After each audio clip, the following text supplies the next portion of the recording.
3 milyon lang eh. Gaano lang yon? Aalisin mo yung 3 milyon kay Duterte, idadagdag halimbawa kay Binay o kay Marojas, hindi mananalo si Duterte. The same political mathematics now with Sara.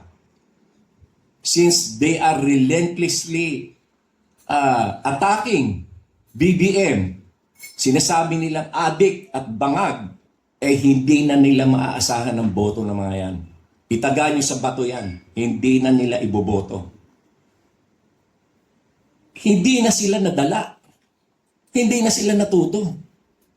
For more than 36 years, tinawag yung magnanakaw ang mga Marcos is mamamatay tao, tax evader, kung ano-ano. Natigagal ba ang mga tao dyan? Hindi. It even resulted to 31 million votes for BBM. Si Digo nga 18 lang.